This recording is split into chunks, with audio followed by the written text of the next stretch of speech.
Class 7। हम पीछे एक डाउट्स रह गया था, उसके बारे में क्लियर करते हैं। औरंगज़ेब का जो शासनकाल था 1658 से 1707 तक था। इसमें यहाँ पर ये जो पैराग्राफ है, राजकुमार अकबर ने औरंगज़ेब के विरुद्ध विद्रोह किया था, जिसने उसे मराठों और दक्कन की सल्तनत का सहयोग मिला। अतः वह और आखिर में वह सफ़ाविद ईरान भाग गया। तो मैं अकबर के बारे में कह रहा था, ये इसका बेटे का नाम था और इसका असली नाम क्या था? मोहम्मद अकबर। क्योंकि आप सबको पता है कि मुसलमानों की कई कई शादियां होती हैं और इनके बहुत सारे बच्चे होते हैं। तो इसी कड़ी में ये अपने बाप दादा के नाम पे अपना नाम रख लेते हैं मिलता जुलता। तो इसके एक लड़के का नाम था मोहम्मद अकबर, जिसने औरंगज़ेब की नीतियों को नहीं माना और इसके खिलाफ संघर्ष किया। इसी तरह अकबर के विद्रोह के पश्चात जब औरंगज़ेब ने दक्कन के शासकों के विरुद्ध सेना भेजी, तो ये दक्कन का जो इलाका था वो औरंगज़ेब के पक्ष में था। वहाँ पर इसने दक्कन के लोगों से मिलकर, वहाँ के राजाओं से मिलकर अपने पिताजी यानी औरंगज़ेब के खिलाफ अभियान, सैनिक विद्रोह शुरू कर दिया। तो इसके बारे में क्लियर था क्या? ये इसका नाम जो है मोहम्मद अकबर था और ये औरंगज़ेब का विरोधी था। इसको इसकी नीतियाँ अच्छी नहीं लगती थी, इसलिए इसने विद्रोह किया। अब हम वहीं पर पहुंचते हैं जहां आज हमारा टॉपिक है, और टॉपिक है हमारा ये यहाँ से।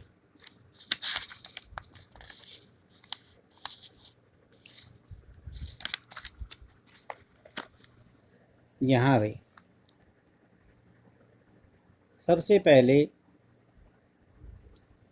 1570 में जब अकबर फतेहपुर सीकरी में था, 1570 में जब अकबर फतेहपुर सीकरी में था, तो उसने उलेमा, ब्राह्मणों, जेसुआइट पादरी जो कि रोमन कैथोलिक थे, और जरदुश्त धर्म के अनुयायियों के साथ धर्म के मसले पर बातचीत शुरू कर दी। यानी ये जो विद्वान लोग थे, अलग अलग धर्मों के प्रतिनिधित्व कर रहे थे, इन लोगों के साथ मिलकर इसने बातचीत की। ये चर्चाएं इबादत खाना में हुई। अकबर की रुचि विभिन्न व्यक्तियों के धर्मों और रीति रिवाजों में थी। इस विचार विमर्श से अकबर की समझ बनी कि जो विद्वान धार्मिक रीति और मत अंधता पर बल देते हैं वे अक्सर कट्टर होते हैं। उनकी शिक्षाएं प्रजा के बीच विभाजन और असामंजस्य पैदा करती हैं। ये अनुभव अकबर के सुलह ए कुल अर्थात सर्वत्र शांति के विचार की ओर ले गए। सहिष्णुता की यह धारणा विभिन्न धर्मों के अनुयायियों में अंतर पैदा नहीं करती थी, अपितु इसका केंद्र बिंदु होती थी। नीति शास्त्र की एक व्यवस्था जो सर्वत्र लागू की जा सकती थी और जिसमें केवल सच्चाई, न्याय और शांति पर बल होता था। ये यहाँ पर इबादत खाना में अकबर विभिन्न धर्मों के साथ बातचीत करता हुआ धर्म के प्रतिनिधियों के साथ, इसमें एक वर्ड और आया है भी, मतांधता। ये क्या होता है? ऐसी व्याख्या का कथन जिसे अधिकारपूर्ण कहकर यह आशा की जाए उस पर बिना कोई प्रश्न उठाए उसे स्वीकार कर लिया जाए। मत का मतलब विचार होता है, अंधता का मतलब जिसकी आंखें न हो, अर्थात एक ऐसा विचार जिस पर आंख बंद करके विश्वास कर लिया जाए या उसको स्वीकार कर लिया जाए। अब वहीं पे आते हैं। अबुल फजल ने सुलह ए कुल के इस विचार पर आधारित शासन दृष्टि बनाने में अकबर की मदद की। शासन के इस सिद्धांत का जहांगीर और शाहजहां ने भी अपनाया। अब सुलह ए कुल क्या होता है ये इसके बारे में हम पढ़ रहे हैं।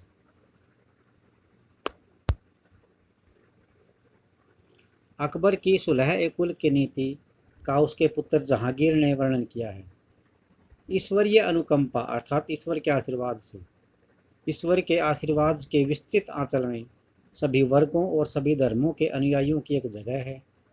इसलिए उसके विशाल साम्राज्य में, जिसकी चारों ओर की सीमाएं केवल समुद्र से ही निर्धारित होती थी, विरोधी धर्म के अनुयायियों अर्थात मानने वालों और तरह तरह के अच्छे और बुरे विचारों के लिए भी जगह थी। जहाँ असहिष्णुता का रास्ता बंद था, यहाँ सुन्नी और शिया एक ही मस्जिद में इकट्ठे होते थे, ईसाई और यहूदी एक ही गिरजे में प्रार्थना करते थे। उनके सुसंगत तरीके से एक सात्विक शांति अर्थात सुलह-ए-कुल के सिद्धांत का पालन किया गया। अब लास्ट टॉपिक है भी हमारा 17वीं शताब्दी में और उसके पश्चात मुगल साम्राज्य। मुगल साम्राज्य की प्रशासनिक और सैनिक कुशलता के फलस्वरूप आर्थिक और वाणिज्यिक समृद्धि में वृद्धि हुई। विदेशी यात्रियों ने इसे वैसा धनी देश बताया जैसा कि किस्से कहानियों में वर्णन किया जाता है, परंतु यही यात्री इसकी प्रचुरता के साथ मिलने वाली दरिद्रता को देखकर अर्थात गरीबी को देखकर अचंभित रह गए। सामाजिक असमानताएं साफ दिखाई पड़ती थी। शाहजहां के शासनकाल के 20वें वर्ष के दस्तावेज से हमें पता चलता है कि ऐसे मनसबदार जिनके उच्च पद प्राप्त था कुल 8000 में से 445 ही थे।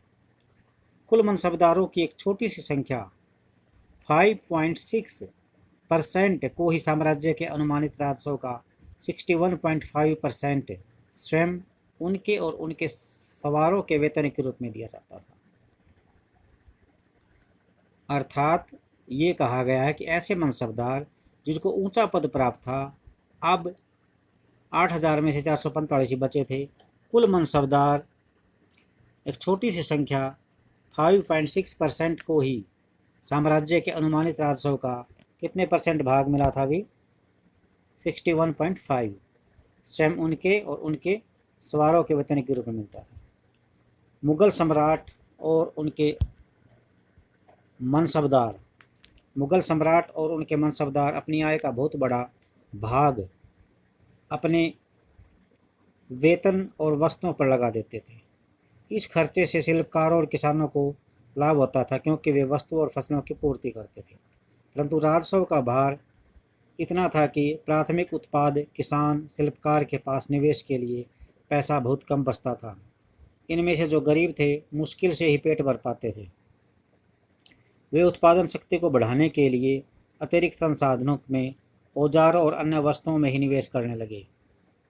निवेश करने में भी सोच भी नहीं सकते थे, अर्थात उनके पास पैसे थे ही नहीं तो निवेश कहाँ से करें।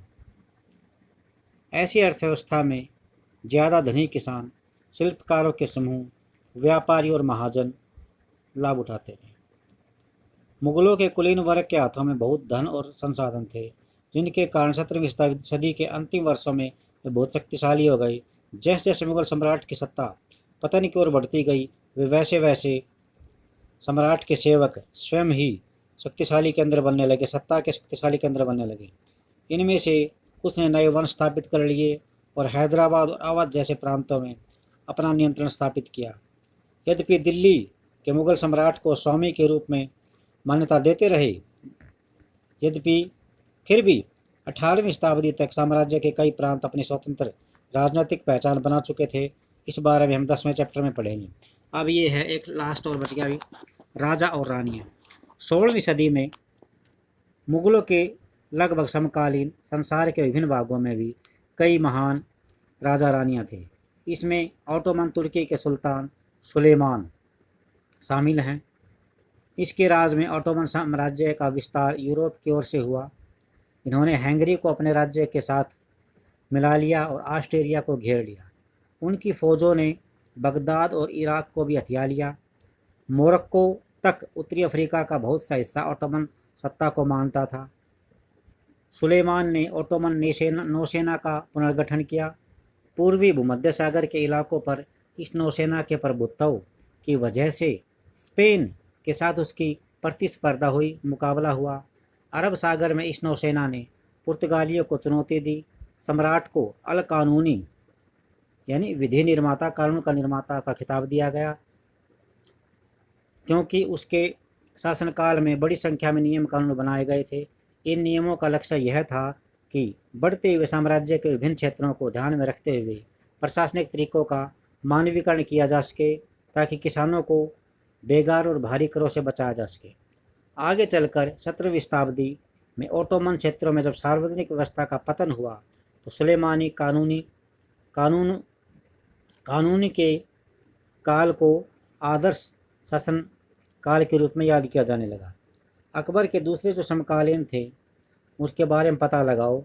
इंग्लैंड की शासक एलिजाबेथ, ईरान का सफाविद शासक शाह अब्बास, और इससे कहीं ज़्यादा विवादास्पद रूसी शासक जार इवान चतुर्थ बेसिलयेविच, जो कि इवान दी टेरिबल के नाम से प्रसिद्ध है, कुख्यात है। इनके बारे में भी जानकारी प्राप्त करें। तो इसी के साथ हमारा चैप्टर पूरा होता है। धन्यवाद। थैंक्स।